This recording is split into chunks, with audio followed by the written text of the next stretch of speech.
Hey everybody, welcome back. It's Ryan from Meet the McKinneys, and I'm sharing with you something that is very near and dear to my heart. The unboxing of my brand new pair of Salomon, I'm going to forget all these numbers, X3P. We'll look at them in just a minute. But ultimately, what I'm trying to get to is we have about 3 weeks before our heavy.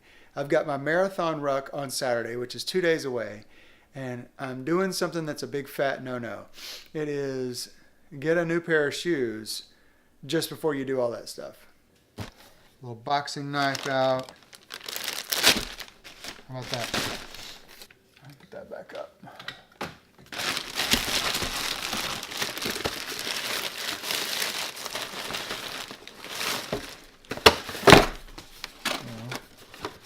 Nice box they come in.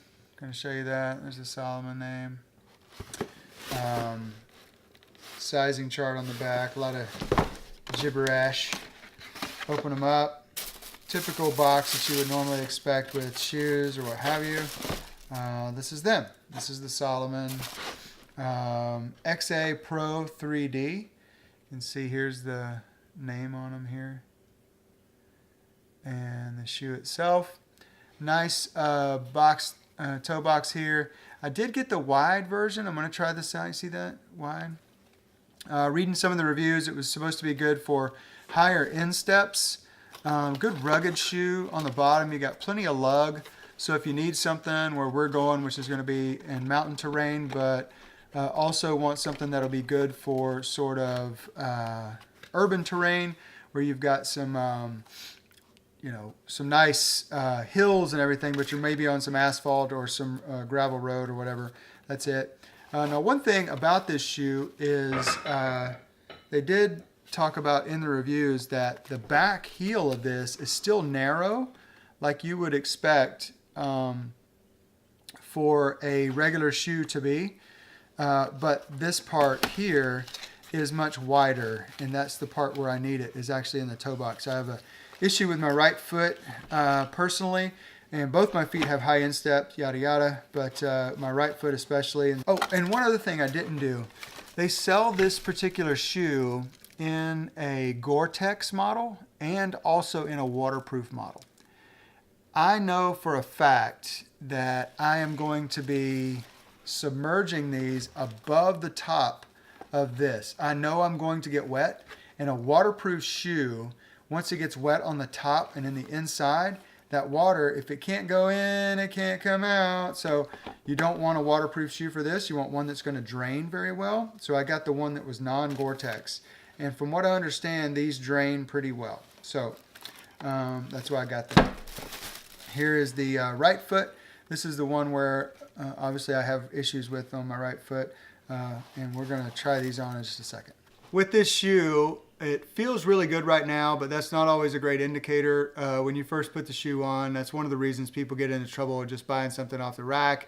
Tomorrow will be a decent test for that. I can kind of put them out there for about 4 miles, and then I'm going to do the big fat no-no, and I'm going to do the marathon ruck with these shoes on. I'll let you know how it goes, but I don't want to ruin my feet before the heavy because that'll be a big deal. Heavy's 24 hours. You're going to be in these shoes the whole time. There's no taking a spare set. Got a new pair of shoes in the mail. Thought I'd share it with you. So cool. So we reached the review part of the video, and now it's kind of time to update you real quick. If you've struggled with footwear and what to wear for a GoRuck event or a Tough Mudder or anything like that, go ahead and type struggle bus down in the comments for me. Keep in mind that all of the reviews today are my own opinion. I've not been paid to do any of this. To say any of the things that I'm saying by anybody at Salomon or anybody else. All right, so here we are for the review portion of the video.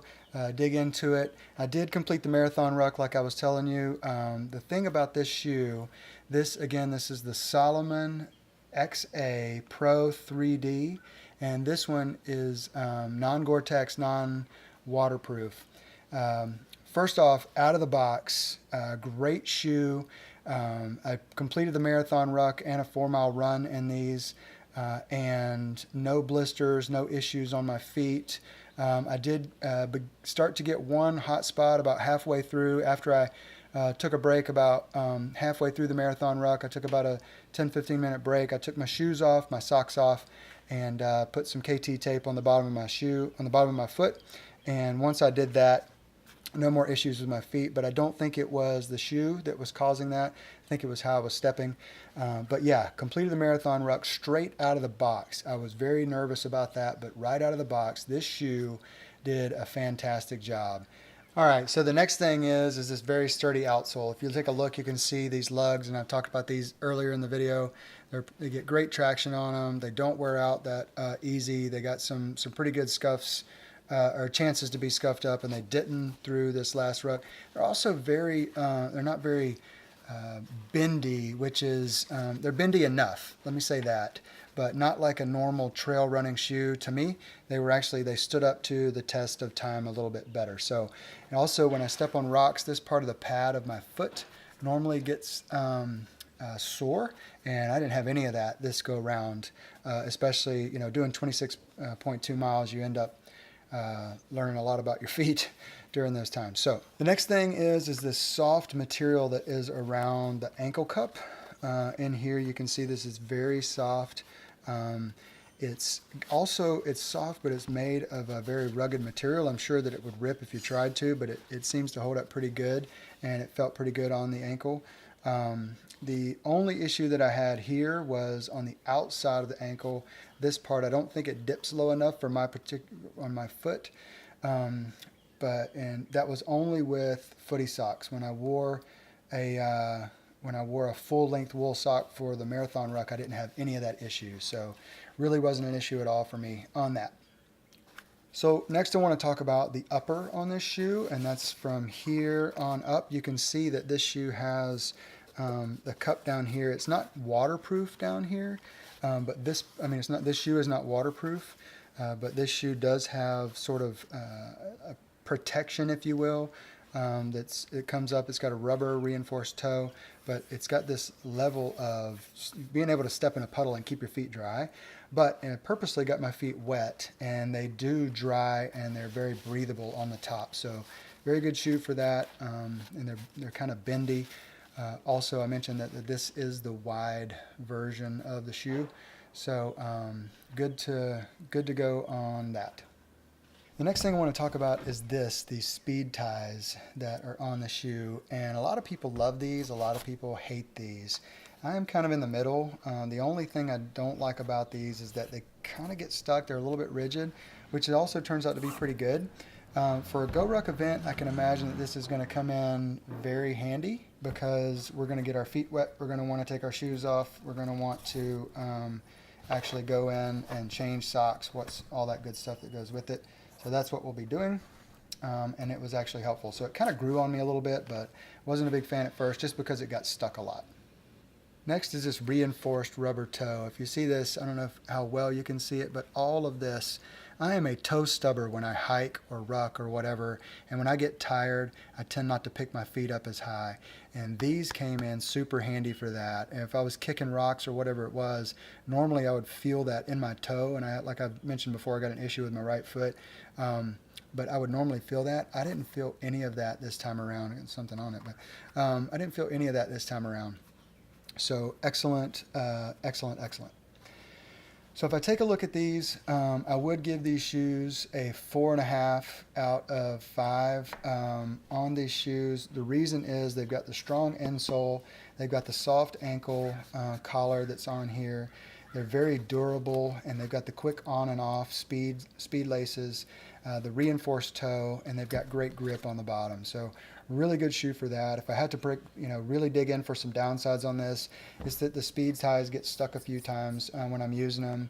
They are heavier as a trail shoes. Trail shoes usually are, but it is a little bit heavier shoe. It's heavier than my Hokas that I normally run in on the trails, but I think that's to be expected. And they seem to come in only trail colors, so dark, sort of black, brown, gray colors. It's like Batman in the Lego movie. I only work in black and really, really dark gray. So, and the insoles that are in these are just okay. These are these Ortholites. It's supposed to be an improvement that they've made, but this is the Ortholite shoe insert that they've got in here. They're okay, but I actually added in some Dr. Scholl's massaging gel insoles in mine just because they seem to feel a little bit better than these. So that's where I stand on that. If this video was helpful to you, go ahead and hit the like button. If it wasn't helpful to you, go ahead and hit the dislike button. That's okay too. But make sure you do subscribe because we've got more helpful videos like this one coming out, as well as adventures in family.